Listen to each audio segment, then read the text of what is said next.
उसके बाद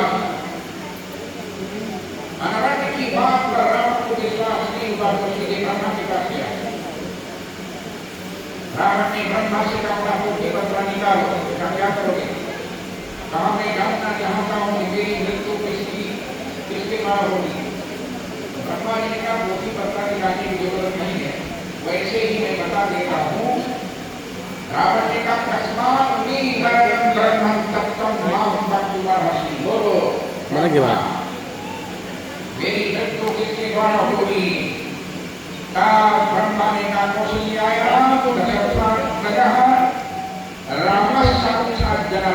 ज्यादा नहीं करना। भगवान राम के रूप में आएंगे, वही तुमको मारेंगे। रावण ने सोचा है बांस न बाजे बांसुरी, मैं वंश का ही निर्वंश करूं। अयोध्या पहुंचा, उस समय अयोध्या के राजा रघु थे। राजा रघु को ललकारा। राजा रघु कहीं गए थे, उनका मंत्री निकला और मंत्री से कहा बड़ा राजा रघु को मैं युद्ध करने के लिए चाहता हूँ और कहीं गए कोई देर रुक जाओ, अभी आएंगे बाहर सूर्य की तंग उर्दू हो जाएगी। नहीं हमको बहुत पड़ा है, गलती नहीं है। दवाएं राजा रघु को बता देना कि संस्कार का चक्रवर्ती नरेश रावण आया था करवाने के लिए, जिसका रहना चाहते हैं राजा रघु को कर भेजे। पता नहीं राजा रघु आए तो मंत्री ने बताया कि करवाने रावण आया था, अभी देता हूं। अपने धनुष पर नारायणास्त्र चढ़ाया, नारायणास्त्र चढ़ा करके लंका की ओर छोड़ दिया। जैसे लंका पहुंचा नारायण, सारी लंका जलने लगी। जलती हुई लंका को देखकर रावण बाहर निकला, ये तो वो राजा रघु का नारायणास्त्र है। राजा रघु का नारायणास्त्र उस समय त्रेता में था। हम सभी शब्दों के नारायण नारायण ही मारा गया।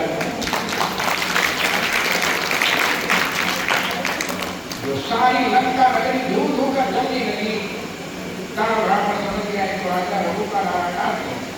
लंका के लोगों से कहा जोड़कर अयोध्या को रुक करके खड़े होकर कहो हम राजा रघु की शरण में कुछ बचे नहीं समझ गए। तब लंका के लोगों ने हाथ जोड़कर अयोध्या के लोगों का कहा मैं राजा रघु की शरण में हूं। तब जाकर नारायणास्त्र शांत हुआ। राजा रघु के बाद राजा आज अयोध्या के राजा बने। उस समय राजा आज से युद्ध करने के जा गया। संध्या बंधन कर रहे थे दोपहर को सरयू के किनारे। रावण आया, देखा है अयोध्या का राजा को संध्या बंधन करना है, पीछे खड़ा होकर देखने लगा। संध्या बंधन करते समय अचानक राजा आज ने जो जल पृथ्वी के फेंकना चाहिए जमीन की, उसको पश्चिम दिशा की ओर फेंक दिया। रावण ने कहा अयोध्या के राजा को संध्या बंधन करने की आता, कुछ बोला नहीं। तो संध्या बंधन समाप्त हुआ तो राजा आज ने सरयू मां को प्रणाम किया और पीछे रखने में देखा एक ब्राह्मण था। ब्राह्मण के देश में रावण को देखकर राजा आज ने प्रणाम किया। ब्राह्मण वेशधारी रावण ने कहा अयोध्या के राजा होकर तुमको संध्या बंधन करके नहीं आता, क्या गलती होगी? उस समय आपने जो जल नीचे फेंकना चाहिए था जमीन में, उसको आप पश्चिम दिशा की ओर फेंक दिए। राजा हरि ने कहा देखो ब्राह्मण लोका, मैं संध्या बंधन में बैठा था और हमारे पश्चिम दिशा में वो प्रताप घाट में गऊ पर शेर ने आक्रमण कर दिया। तो मैंने सोचा मैं तो जा नहीं सकता, मैं एक आचमन जल शेर को मारने के लिए पश्चिम दिशा की ओर फेंक दिया और शेर मर गया। रावण बड़ी ठहाका के साथ अरे एक आचमन जल से एक शेर मरता है, विश्वास न हो तो जाकर देख लो।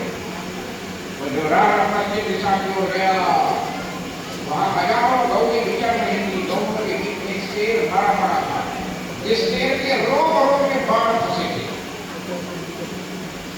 रावण ने सोचा ये आत्मधन से हजारों बाण मार दिया शेर को, मैं जाऊंगा तो मेरी क्या दशा होगी। रावण लौट गया लंका। राजा आज की मृत्यु जल्दी हो गई। उसमें राजा दशरथ की आयु 15 साल की। इंदुमती के वियोग में इंदुमती ईश्वर के व्यवस्था की राजा आज की श्रीमती की श्राप से वो मानसी बन गई। तब प्रार्थना किया, कहा देव कृष्ण जब तुम्हारे सिर पर पड़ेगा तब तुम भी अक्षर आसन करके ईश्वर को पहुंच जाओगे। संयोग से देवस नारद उसी रात्रि जा रहे। देवस नारद के दीना का पुष्प गिरा और इंदुमती अक्षरा बनकर आकाश हो गई। महाकवि कालिदास ने इंदुमती महाकाव्य लिखा। तब राजा आज इंदुमती के वियोग में सरयू गंगा के तट पर बलिया और छपरा के बीच में जहाँ सरयू गंगा का संगम हुआ है, वहां पर राजा आज ने इंदुमती को पुनः प्राप्त करने के लिए तपस्या किया और शरीर छोड़ दिया। स्वर्ग में जाने के बाद इंदुमती उसके सुंदरी नारी बनकर के राजा आज को प्राप्त हुआ। ध्यान कथा का वर्णन कई जगह हमारे स्कंद पुराण में, पद्म पुराण में, वाल्मीकि रामायण में लिखा हुआ। तब उसमें राजा दशरथ को 15 वर्ष की अवस्था में ही राजा बना दिया गया। और राजा दशरथ जब बने तो रावण खुला में अयोध्या। राजा दशरथ से कहा कि मैं युद्ध करना चाहता हूँ। राजा दशरथ ने कहा मैं युवा और 72 चौकड़ियां निकल चुका। मैं शत्रु त्रेता द्वापर कलयुग 72 बार बेटी हो चुके। कहा तुमको मैं मार दूंगा, लोग कहेंगे मुझे मार दिया। इसलिए बड़ा बल की परीक्षा हो गया। अयोध्या का फाटक जिसको मैं बिना हटा, बिना जंजीर, बिना हटका के बाहर अंदर से दबाओ तुमको महावीर मेरे साथ होगा। बहुत प्रयास किया रहा लेकिन फाटक नहीं खोल पाया, गिरपड़ा नाम से। तब राजा दशरथ ने सरयू के मुंह में डालकर जिंदा किया। इसके बाद वापस लंका चला गया। लंका जाने के बाद राजा दशरथ जो अयोध्या के राजा बन गए, विवाह नहीं हुआ था। छत्तीसगढ़ के राजा भानुमति की बेटी कौशल्या के साथ विवाह होना था। रावण फिर गया ब्रह्मा के पास। बोलो मेरी मृत्यु अब किसके द्वारा होगी? ब्रह्मा जी ने कहा अयोध्या के राजा दशरथ की पत्नी कौशल्या की गोद से जो पुत्र पैदा होगा उसे दिखाएगा। उसका विवाह हुआ कि नहीं हुआ? विवाह होने वाला।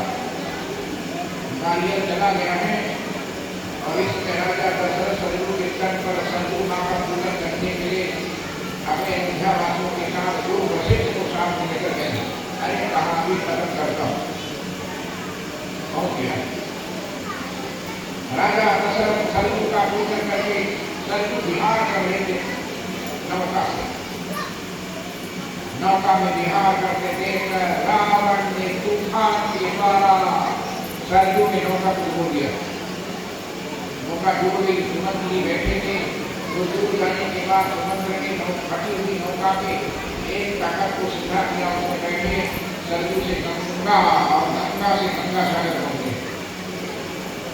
5 दिन लगा भूखे प्यासे राजा दशरथ ने मन से समझाओ यहाँ पेड़े के पेड़ दिखाई देने जल्दी केला लाओ और अग्नि पैदा करने वाला पत्थर लाकर राजा करके किसी तरह से प्राण बचाओ।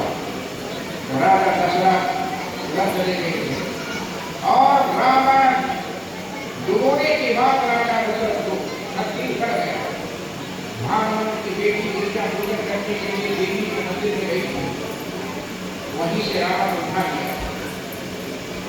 उठाकर गंगा सागर में तीन नाम का एक मत्स्य था उसको दिया। कहा जब तक मैं ना हो तब तक इस बेटी की रक्षा करते रहा। आप उस बेटी को देखता रहा। राजा दशरथ जब तुरंत चले गए तेरा लाने के आदेश पैदा करने वाले पत्थर पुराने तालाब राजा दशरथ गंगा सागर में समुद्र के किनारे कहा गए थे। एक बेटी दिखाई दी, बेटी के पास में गए, सीधा से देखा वहां एक कन्या बैठी। कन्या को देखकर राजा दशरथ ने तुरंत सुमंत्र जी को बड़ी तेजी से चिल्ला कर बुलाया, जल्दी आओ तुरंत आए। देखो इसके अंदर कोई नकारात्मक नहीं होगी। राजा दशरथ ने पूछा, आप कौन थे? कहा, मैं छत्तीसगढ़ के राजा ब्राह्मण की बेटी कौशल्या हूँ। मेरा विवाह अयोध्या के राजा दशरथ से होना था, लेकिन देवी मंदिर पूजा करने के लिए गई थी, वहीं से किसी ने मेरा अपहरण करके यहाँ बेटी में बंधर कर दिया। राजा दशरथ ने सोचा, जिसने मुझको डुबाया